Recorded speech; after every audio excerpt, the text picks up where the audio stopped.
Hi guys, welcome back to my YouTube channel. Thank you so much for all my returning subscribers, and for those who have not subscribed, please feel free to go ahead and subscribe. And to know more about this page, you can check the other videos. I help people travel, I do random videos and a lot of other things, so it's really important if you can go ahead, have a look at the page, and I'm hoping that that's one of the things that can help you to stay. Thank you so much. So as the title says, today we are just going to be doing a video to guide international students for some really important tips, like universal tips that help irrespective of the country, irrespective of the school. It's just the general tips that you have to have like at the back of your mind before you're applying as an international student to a country. So first things first, the most important thing is for your mental preparedness. Okay, there are going to be a couple of points, and then we will talk about it one after another. So you have to be mentally prepared. You need to understand that, okay, this is an application I'm doing, and God forbid it's a competitive application. You have to know that, okay, there might be limited positions for this course, so I need to do my best to apply. So you need to mentally prepare yourself like that. I'm not against using agents, but sometimes these things we can do by ourselves, okay, without spending the money that we don't have. So the first thing is to mentally prepare yourself, okay? Now the second thing is to start early.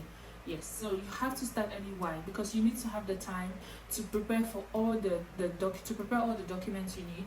You might need IELTS, like the English proficiency exam, or you might need some exam that you do not know about, or even the one that delayed the most.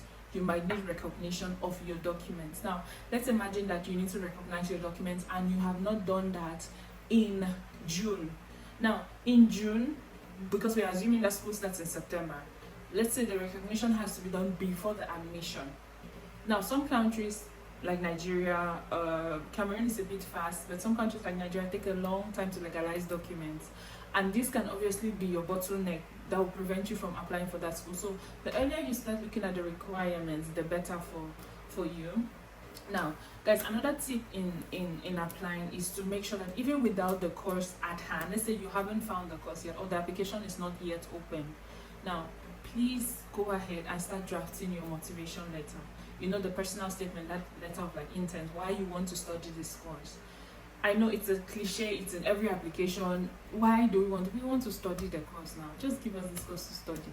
But no, they want to know, they need to understand why and all that. So a motivation letter can cut across a lot of different platforms, including even job search. Like sometimes you can be searching for a job and you need a motivation letter. So even if you have drafted one and you've kept in your laptop or your email, it doesn't mean that it's useless. It might not work for the first time, it might not work for the school exactly, it might not be used for the school, but it can be used for other forms of applications. So it's still a win-win, okay?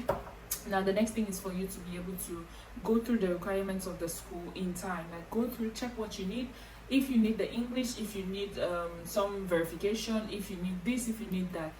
And the next thing, which is also related to checking the requirements, is for you to look for your course coordinator.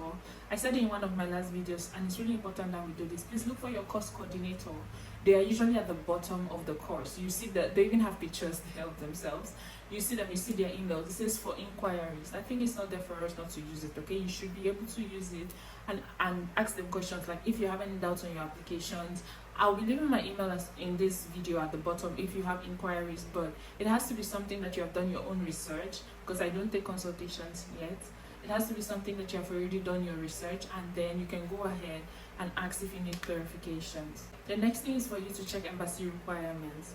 Now, embassy requirements is really important because sometimes we apply to certain countries. Like I remember someone applying to Luxembourg and then they started trying to look for where the embassy was. The problem is that these things, the best way to handle yourself, not to start running around when it's late, is for you to know these things beforehand. You should know these things beforehand, know where your embassy is, know how you get to your embassy. Like for Portugal, I had to leave Cameroon and travel to Nigeria. So you have to know if you have to travel, so you can already financially prepare, mentally prepare, and you can start checking other means of traveling so that it's more affordable for you. On this channel, I am here for affordable travel, okay? Yes. Now, guys, social media is really important. I cannot stress this, I cannot overemphasize it. You see, YouTube is really vital for traveling. I was able to travel, do my documents and everything, but I had a lot of helping hands from people on YouTube. I was watching videos, I was constantly doing research, and I'll be listing some of the channels that I was able to like watch while I was searching for all the things I was searching for, and I will just list them on the screen, or I'll put their links in the description box. I have no arrangement with them, but I'm just trying to share channels that are really helpful, and these are places that you can go and get a lot of help. The interesting thing about them is, an example I would like to use, you have people like Waka Waka Doctor. If you search Waka Waka Doctor Australia, let's say you tend to go to Australia, and you search Waka Waka Doctor Australia in your search box on YouTube, he has a video on that. You have other people like Nidia. If you search, you see a video of that particular country. So you who wants to go to a certain place, I mean, you can do that, and of course that's a very good way for you to already start doing your preparations early enough. Now, the next thing is for you to make sure that you scan your documents and keep, okay? Have your documents ready. Have your documents ready. Your certificates, your transcripts, your everything you can have, just scan it. I mean, with the iPhones, you can easily scan your document, and I'll be dropping a video on how to scan your document with your iPhone without any app, just with your iPhone itself. For the Android users, I know there are a lot of apps which are available for iPhones. Most users need to have downloaded an app and then probably be paying a subscription or something. That's why I'm going to be dropping that video, okay? So scan your documents and keep them. Have your documents handy so that at any point you need it, you can upload, and we are good to go. Now, the next thing is to make sure that you find out about, while attached to your English language requirements, I decided to pull this one out because sometimes they put on their website that they want IELTS this, they want IELTS that, they want all the other English language tests and all. But what you might not know is that some of these schools accept the language test, the language certificate from your university. I went to the University of Buea in Cameroon, and we have like an English language proficiency document. I will post mine on the screen. We have like an English language proficiency document that says that you studied your course for this number of years in English. Because I mean, if I was able to study and have a degree in English, then I should be able to get into most schools. Of course, this is not a one size fits all, but it's recommended that you try so that you don't go spending money if you don't yet have the English language requirement. It might just work. I remember one of my schools, I think in the UK, when my IELTS had just expired, I tried to apply, and I sent the course coordinator that email, and they said yes, I can use that particular document.